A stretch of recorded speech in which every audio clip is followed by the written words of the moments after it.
Hey everybody, this is Patu, Loca. Of course, you guys have now tuned in to the Get Inside Me show where I am your host. And today is going to be a topic where, luckily, thanks to you listeners and viewers out there who follow me on my social media page and also follow me on Roku TV, where I feature the Get Inside Me show on the SCBN network, which stands for Space Coast Broadcasting Network, where we are you. I do get a lot of you guys who listen, follow, and share everything that is Patu Loca dealing with the Get Inside Me show and any other things like talk panels and things that I do. And when you guys tag me or email me or send me ideas or show topics or articles, I actually do shows based on them. So thank you guys so much for participating and helping out. When, because a lot of people are like, oh, she really used my stuff. Thank you. I'm like, yeah, I do. If it's really hot, yeah. I wanted to start off by saying thanks to a man by the name of Arnez. He had sent me an article that he wanted to see my thought and wanted me to do a show on. So I figured, okay. And when we're close to the end, there were a few questions about infidelity that I've received that I wanted to give advice on. So this article actually comes from a writer by the name of Mark Grove, who wrote an article for this website called Sexy, Conscientious, and Awake. And in it, he speaks about how women make good men hard to find. And I want to just break this down because I did read this article, and when he means good men, he's not talking about the bad boy and all the wrong guys. A lot of times as women, we forget that as women and men, we're so different, yet in so many different ways we're similar. But at times when we're in relationships, maybe friends, family, or, your significant other, we tend to forget that sometimes when we do get along and we do see eye to eye in certain things, that the person can't read your mind. And that's what kind of makes it perfect, because we can coincide and learn how to, well, some people, in some relationships, can learn how to be able to, how you call that? Compromise is the word. Or be able to, compromise is the best word to use in the sense of relationships. And then, but in a lot of times, us as women, I can say that, when I do have women approach me or hit me up on my number and everything like that, asking for relationship, sex, love advice, and things like that, they tend to forget that no matter how long you are with a man, he is a man. He goes through his ups and downs too. He has his emotional crisis too. They gossip like us too. They're just like us, but they manifest and broadcast everything in a different way than we do. And in all honesty, in 2015, a good man is so hard to find, because I know plenty of good men out there who are married, happily married, are one woman man, a family man, and then you do have those men that are not taken, that don't have kids, or if they do have children, they just can't find the right quality of woman, which is not, they're not asking for her to be dipped in gold and be like Wonder Woman or anything, but it's just like, just a woman that they can get along with, laugh, and joke. But to get back into the article that Arnez shared with me, where Mr. Mark Groves had wrote an article saying how women make good men hard to find, he was basically stating that he noticed that the interaction between women and men are so different. And as women, we do strive to improve and better ourselves in the sense of love, relationship, being better communicators and things. And that's what we care about. And we strive on improving it. We read articles, we buy books, any and everywhere that we can find tips. We're down for that. But as for men, they're kind of different. They're more in the sense of they're looking more of how to be a better leader, how to be a better provider, how to manipulate their way through lives and things like that. And that another statement that he had also made was that the line between work and home is how we behave is vague at best. As men, do we not see that the way we behave in a romantic relationship and family system is a form of leadership and teamwork too. That the way we are at home can translate to how we show up at work and vice versa. And so in addition, women are often as much more accurate barometers of the emotional state of a relationship. Just think about the percentage of times a man says, "I want to talk about us," or "things just seem off. I was hoping we could have a chat about how we are doing."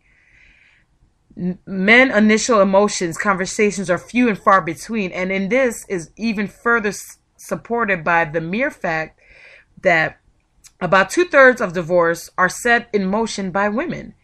If we were to survey most established romantic relationships, it would take long before we would see that men can exist in a relationship that is necessarily amazing, but not that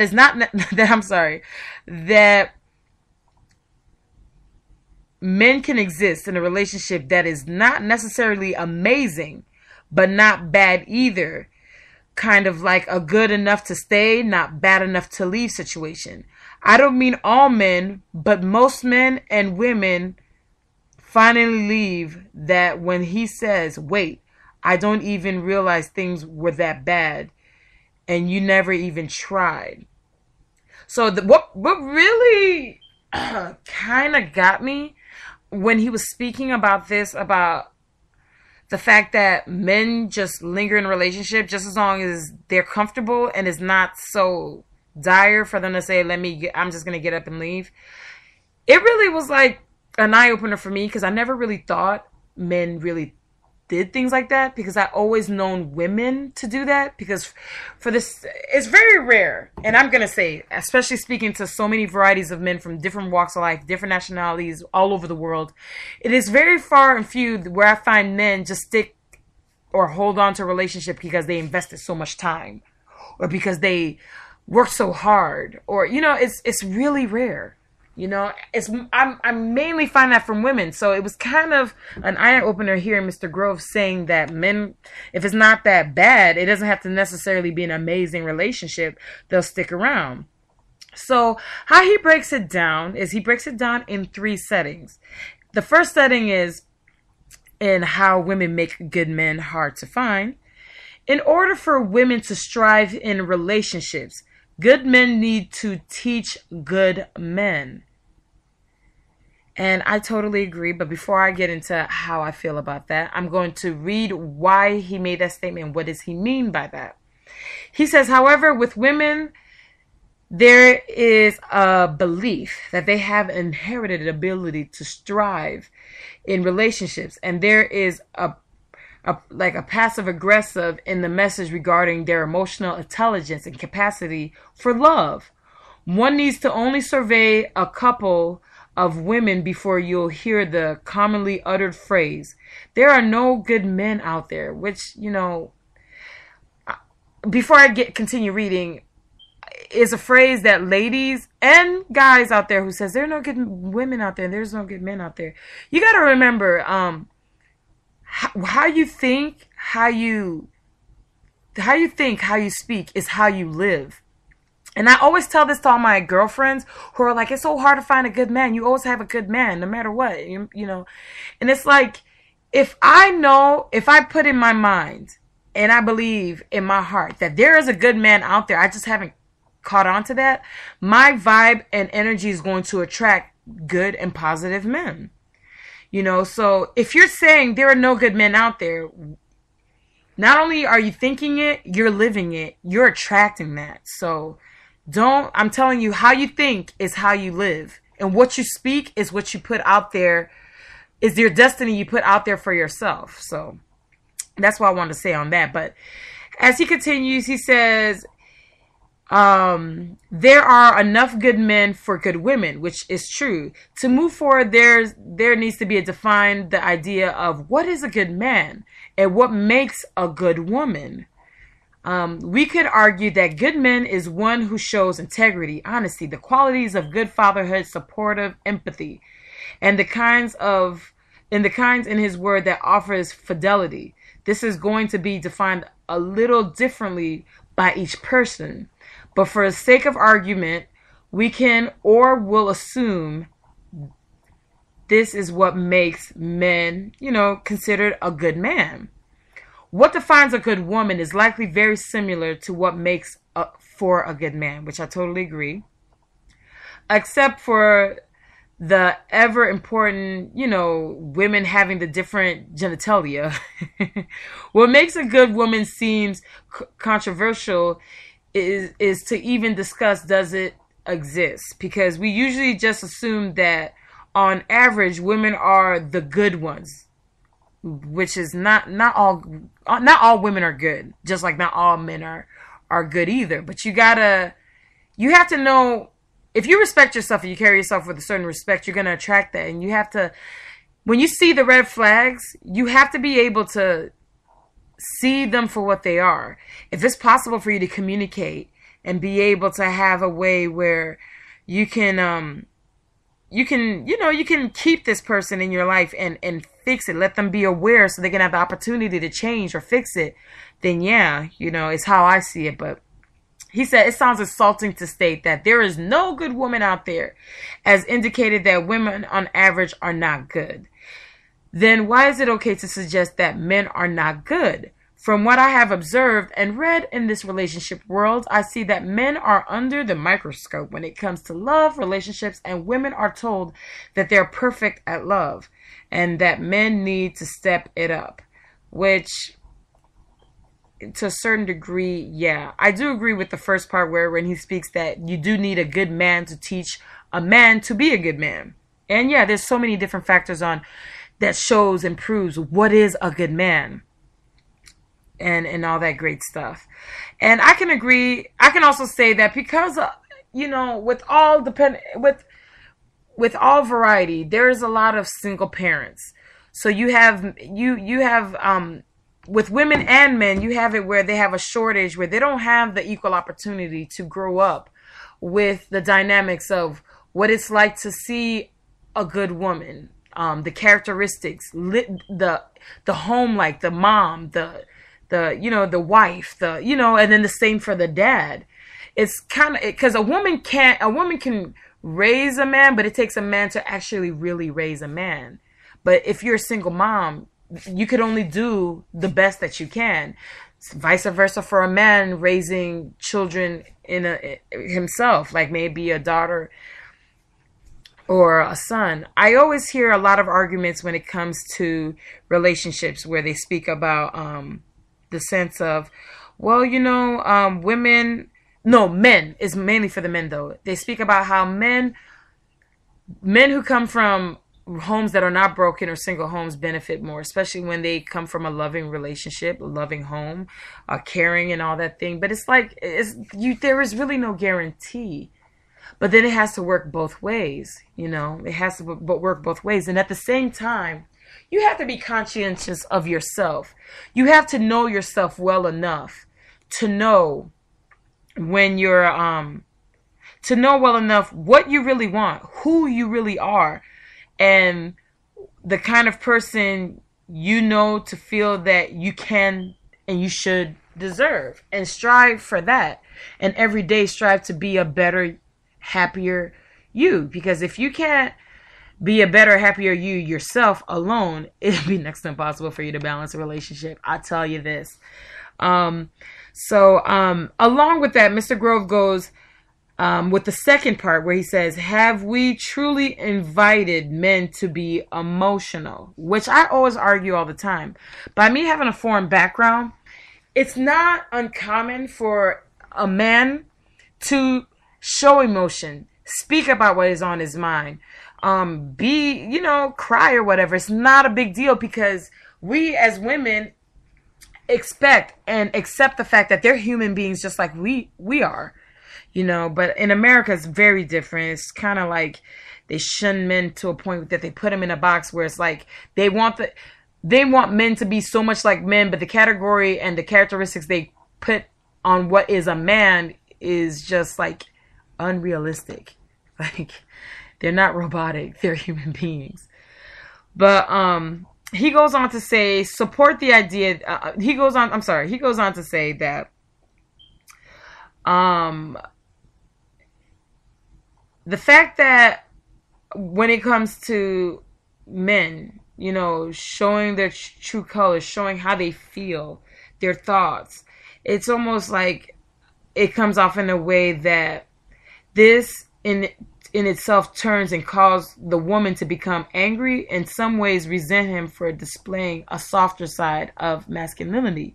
And I'm glad that he said softer side of masculinity, because being a masculine man from the beginning of time, even now in 2015, it doesn't make you less of a man to have a heart, to know how to treat yourself, respect yourself, and love, honor, and treat a woman with the utmost respect.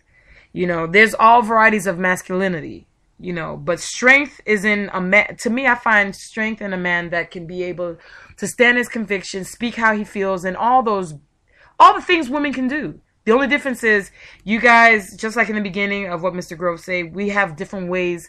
We're the same, but in many ways we're different. And at the same time, we're different because of genitalia. But, I thought that we wanted emotional men. Is emotional men equal? What are we truly seeking? Based on the vast majority of literature, conversation I indulged in, the mass consciousness appears to be that men should be able to talk about how they feel, which I totally agree. And I think because of the fact that we live in a society where not even society know what a real man is. So they just put up a whole bunch of facade of what a man's supposed to be, that even men are confused. Just like the same thing with women, you know? So it's like, come on. Like I said, I grew up in a culture where it's common for men to speak about their emotions, their feelings, open up and things, because, you know, that's just norm. They're human beings. I don't know why is it like that in America. I'm hoping that will change.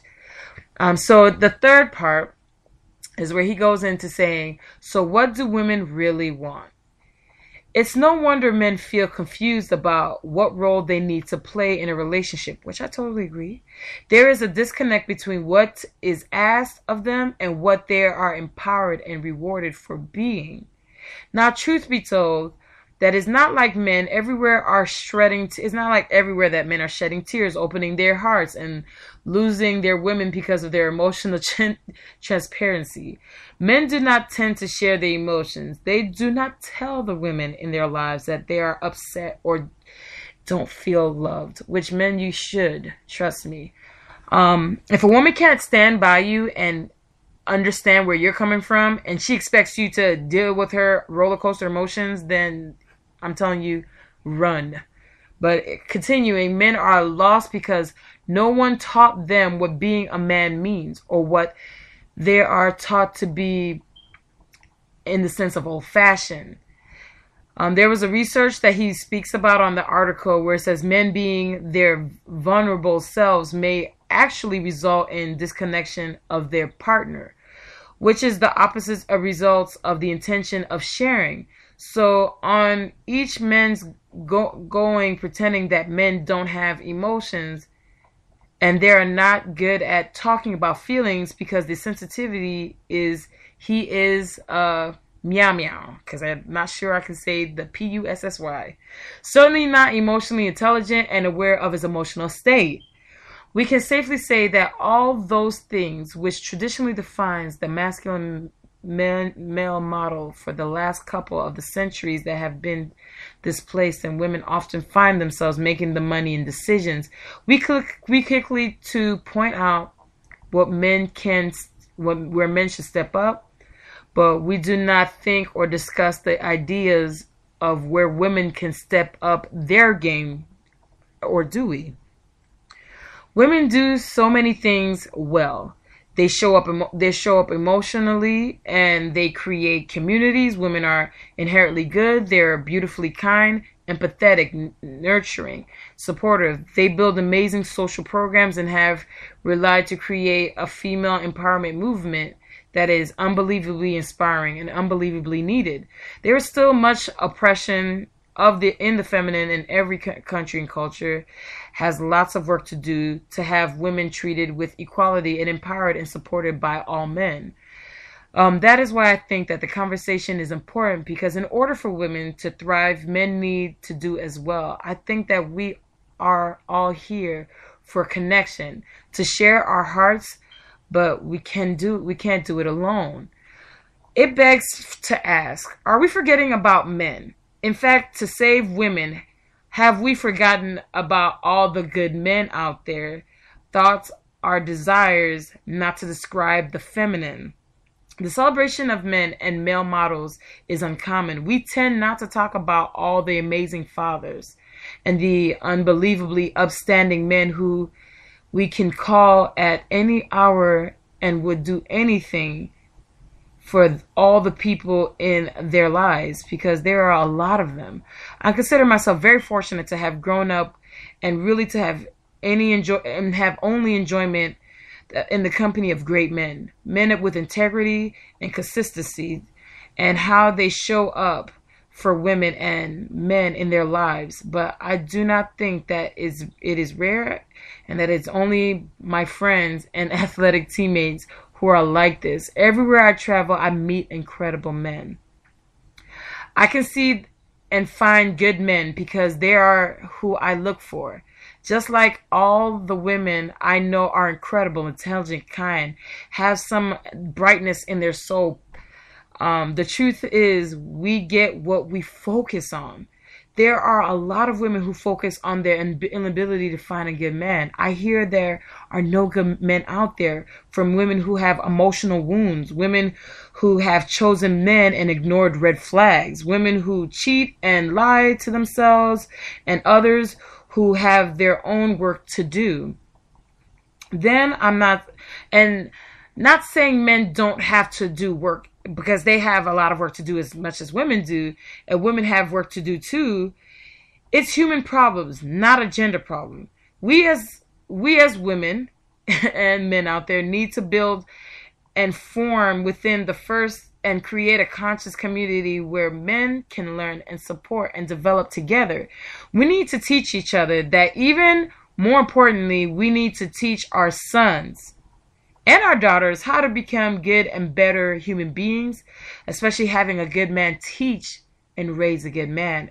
And that's what that means. We need to create great fathers, great brothers, great men. We need to embrace and embody the emotional skills required of us to be amazingly leaders, and for them in every facet in our lives. We need to show up they need to show up for women and men in our lives and just, demonstrate the kindness and empathy. We need to remember and celebrate all of the men who are changing the world, even our own world.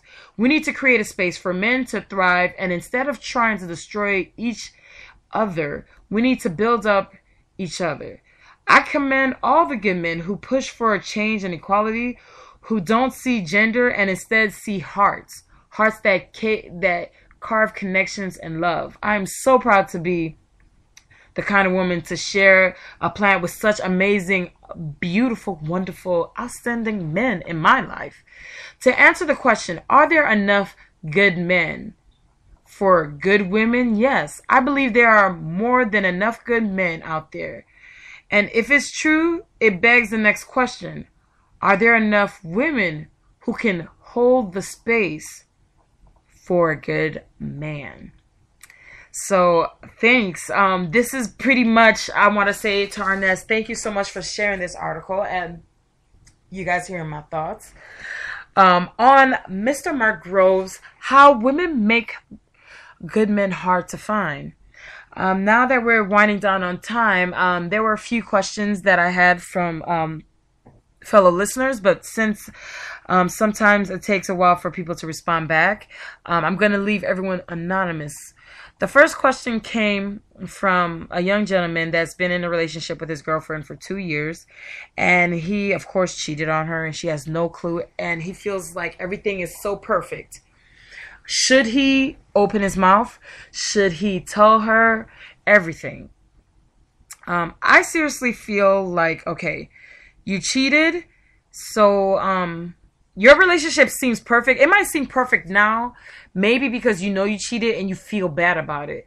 I say to each his own, but I would just say it's better for you to just tell her the truth, because not only did you put yourself at risk doing that, health-wise and every other different way, but you also put her at risk because you took away her freedom and her option to be able to say, I choose not to be with you because of that. And surprisingly, guys, I'm sure a lot of you guys out there know plenty of women, when their man messes up, just as long as he shows sincerity that he's sorry, she's willing to take him back, just as long as he's willing to change and make a change. So honesty is the best policy. And if it means that you lose her, then that is what you're going to have to live with and deal with. And that could be a lesson learned for the next time. The next question comes from, this next question actually comes from Vancouver, Canada. So I'm just going to say the city because I don't want to say the name. This is coming from an individual.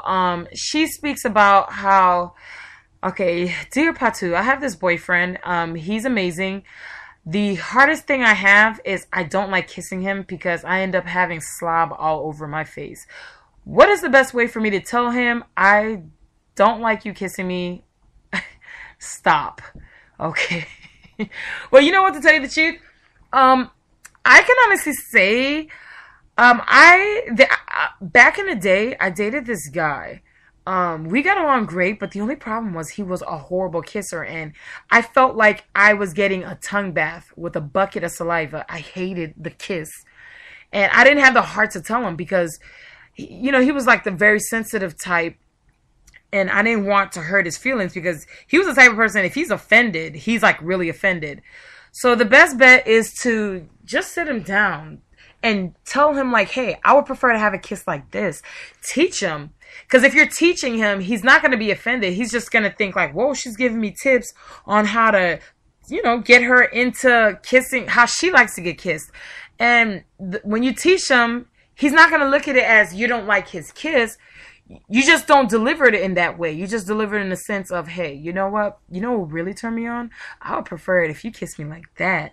And if you, instead of you like giving me so much saliva, I prefer it kind of dry. You know, I don't want to be wet in the face. I'd rather be wet somewhere else, like something like that. And trust me, men are great. Well, not all men, but a majority of men are great listeners. You tell them, you get to the point, hit those keynotes and throw some sexiness in it. You got their attention and they're listening. Trust me. So, you know, thank you guys so much for tuning in each and every Tuesdays at 9 p.m. Eastern Time to the Get Inside Me show on Spreaker. I'm telling you guys, I am so amazed on how much of you guys follow me, like, and share me from every social media page, from Google Hangouts to YouTube to even VK, you know, VK.com. You know, luckily I'm mid-season, well, almost to mid-season on the Get Inside Me show here on Spreaker. And I've interviewed quite a lot of amazing people, from JT Tran to Alan Z, you know, to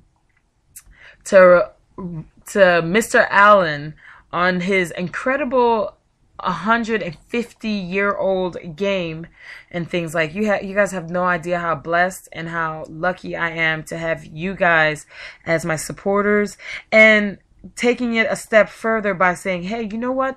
Here's this article, or let me tag you on this social media about this and that, and like keeping me on the air with fresher, newer ideas, because trust me, I am such a busy woman, and pretty soon I'm going to be starting my degree, yet to get another degree, on entrepreneurship. So thank you guys for having so much patience and checking me out. If you guys would like to know more about how women make good men hard to find, from the article that was read today from Mark Grove, please feel free to look at the description box down below. If you guys would like to get a hold of me or submit questions or show ideas and all that, find all of that in the description down below. Remember, I love you guys. Caring is sharing. Don't forget to like. Don't forget to follow. And don't forget to hit me up. I love you. This is Patu from the Get Inside Me show. Check you guys next Tuesday. Bye-bye.